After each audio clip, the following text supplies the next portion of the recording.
in our daily lives, we are forced to make choices every day. Questions like breakfast or not, save or spend, and study or sleep are always on our minds. What if we told you behind those small decisions is a big idea called economics? But don't worry, because economics isn't just about dusty graphs and stocks. Economics, put in simple terms, is the social science of studying how we human beings decide to use our limited and scarce resources, like money, time, and energy, to satisfy our own unlimited wants.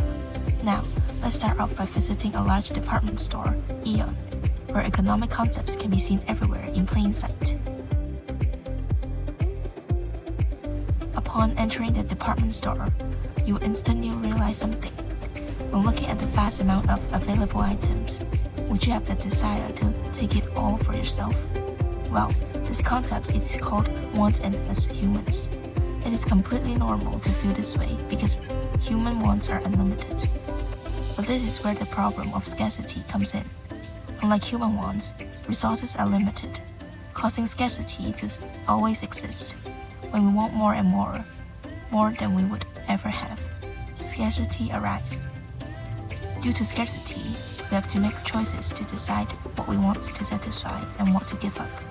This is the concept of choice, where we decide on our ways to make use of scarce resources. Because of scarcity, everyone has to engage in competitions to obtain more scarce resources. In this economy, competition of different kinds can be seen everywhere in our economy. First of all, huge and dominant department store chains like Sogo and Aeon relied heavily on non-price competition to get more sales against their opponents. Sogo added themed zones like beauty zones and introduced a massive baby marts in some of its stores. This turns shopping at Sogo into an experience, whilst attracting more customers of different kinds. Aeon, on the other hand, implemented in-store bakeries and restaurants in order to attract more customers and make more revenue. Because of these companies' large capital, they also engage in price competition.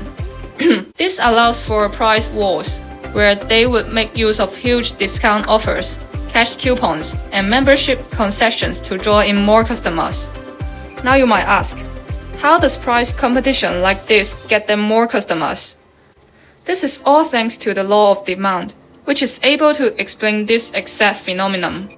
The law of demand suggests that when the price of a good increases, its quantity demanded decreases, other factors being constant. So, when these stores offer discounts, the price of the good drops, and more customers who are attracted by the low price buy it, therefore increasing its quantity demanded. Using this phenomenon can help these stores boost sales, making it very practical and useful. Now, what would the store do if the price of a good increases? Well, this question can be answered by the law of supply, which states that when the price of a good increases, its quantity supplied also increases. The action of supplying more can potentially increase revenue, which is crucial for store owners. Do you always feel like department stores like these usually have everything in them? This is a major advantage department stores use to compete against specialty stores called one-stop shops. By aggregating fashion, groceries, food, and electronics in a single location, a one-stop shop is created. This reduces the opportunity cost, which is the time and money spent traveling between different shops. But what is opportunity cost? This term usually has two definitions: the highest value option forgone and the sum of monetary cost and time cost, which in this case we would focus on the second one, as the opportunity cost is reduced. This gives consumers more budget to spend in the store, therefore boosting sales. As mentioned above, department stores sell a lot, and most of them are usually necessities like tissue rolls and shampoo. This causes the price to be higher than that of other goods, while having less discounts. But how so? As the degree of necessity of these goods is high, the price elasticity of demand of these goods is very inelastic. And an elastic demand curve is straighter than usual, and it shows that consumers react very little to price changes. So, to maximize revenue, stores set these prices higher. Oppositely, an example of elastic demands is an air conditioner. It has high durability and uses a large proportion of people's income, therefore making its demand very elastic. This causes aircons to always have discount offers.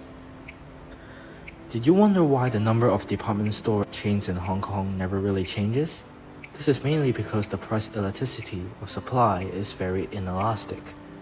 To create a department store chain, you need good suppliers of different kinds, some shops, a lot of workers, and more.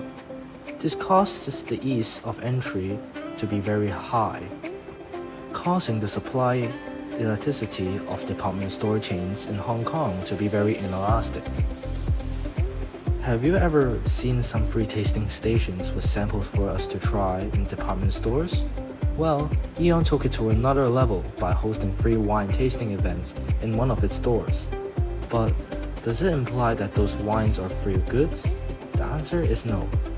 Although they are free of charge, these are economic goods because they involve production costs, and if it's free, their quantity demanded is greater than their quantity supplied. An actual example of free goods is air, which we breathe.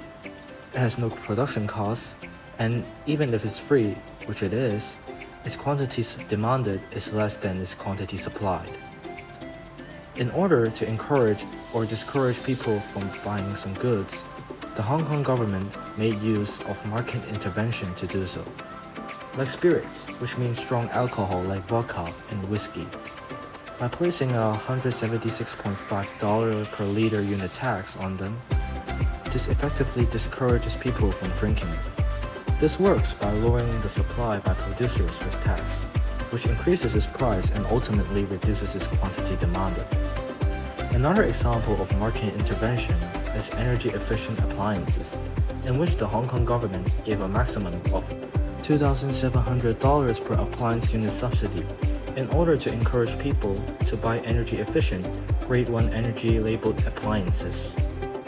This effectively increases supply, which then decreases price and increases quantity demanded. Recently, Pokemon cards have been a huge trend in Hong Kong right now. This caused tons of people to buy a stock of Pokemon cards packed all around Hong Kong. When the stock of a good is bought out, a shortage appears. This happened because the trend rose sharply in demand, but the store didn't adjust the price in time.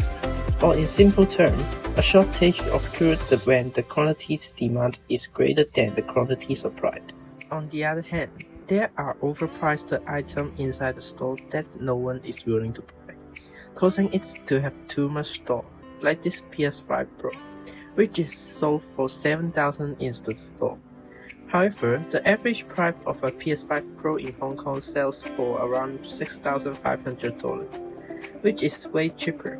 As a result, a surplus of PS5s appeared, in which the quantity demand is lower than the quantity supplied. Imagine that the weather outside is moody and rainy. Would you want to get yourself an umbrella for cover it? Now, what if there is a shortage of umbrellas? In this situation, we consumers will typically switch to the substitute, a goods that serves the same purpose as covering us from rain, which can replace the other, which in this situation is a raincoat. So, in conclusion, the decrease in quantity demand of umbrella caused the demand of raincoats to increase. Another relation affecting the demand of goods is complements. Complements are goods that are used together, and knowing this relationship, department stores are also use this to their advantage. Let's think again. Imagine you want to learn swimming later. There will be a few items and tools that you need to learn, which in this case, most of them like swimming boards and goggles are conveniently displayed next to each other. As both of these items are always used together in swimming, this creates a complementary demand between the two. and stores are usually clustered components together, which can boost sales. However, if the quantity demand of one of those goods is low, the other will suffer low demand. So, at least one of two goods in the relationship will usually have discounts. The department store we are currently at, Aeon, had a parent company called Aeon Co. Ltd, which is a listed company in Japan. But what are listed companies?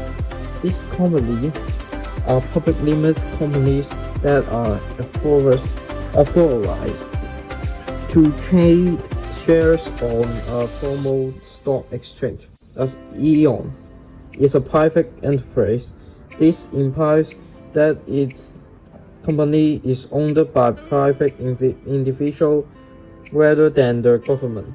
This gives to company the ability to independently make business decisions. Recently, Aeon has been facing a financial Sustainability. concern. However, as it is a limited company, instead of the parent company bearing all the loss, its shareholders are also losing investment.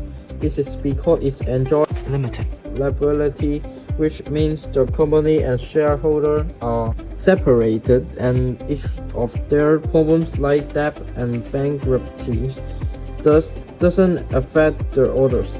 The company facing the concern must find a way to raise more capital. This can be done either through distributing shares or bonds.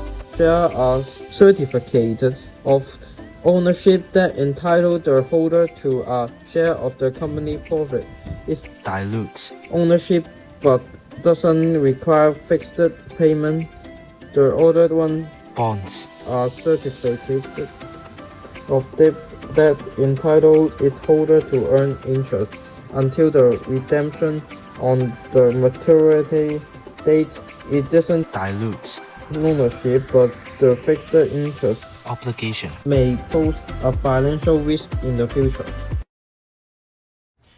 Walking into a department store feels like entering a glided cage. The polished floors, the soft lighting, the perfume misting from unseen nozzles.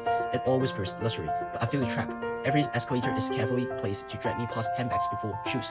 The $199 price tag is a discount. It's a psychological hook, making me feel smarter for spending. Sales signs screaming urgency, and my heart races with fake scarcity. It's the counter. The clerk smiles, but I see the markup in her eyes. I live with a bag and a hollow feeling. I wasn't shopping, I was hunted. Studying economics has not only supported my learning in another elective subject, AFS, but will also benefit my future development. More importantly, I have started to feel the choices I make in daily life from an economic perspective. For me, choosing to study economics has turned out to be an excellent decision. It sharpens my thinking skills and helps me understand society more deeply, which is why I find it truly fascinating. After a whole year of studying economics, I felt genuinely impressed and fascinated. A year ago, I was confused and didn't know what I was getting myself into. I thought economics would be filled with boring demand and supply graphs and complicated concepts. But ever since I started studying economics, I have started noticing economics everywhere. From little stores to global news, I found tons of economic concepts hidden within. I am impressed by how economics is so linked to our daily lives and how practical it is. Learning Form 4 economics has benefited me greatly. I have learned basic concepts including scarcity, opportunity cost, supply and demand. I now know how economics connect closely with our daily life and help us make rational decisions. I face difficulties in understanding economic diagrams and price elasticity.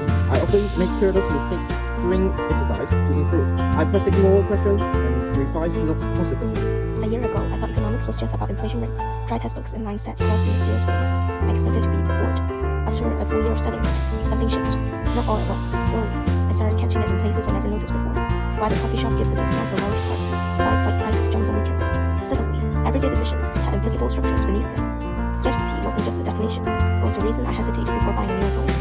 Economics didn't just teach me about markets and policies. It gave me a lens, a way of asking who chooses, why now, and what's been given up. That's the part no one told me about. Before the game, I thought it was boring graphs and confusing work. I never connected it to my life, even when I was deciding whether to eat or just scrolling on the new phone. Now, I can't stop studying economics everywhere. When my favorite cafe raised the price, I noticed how the rush is.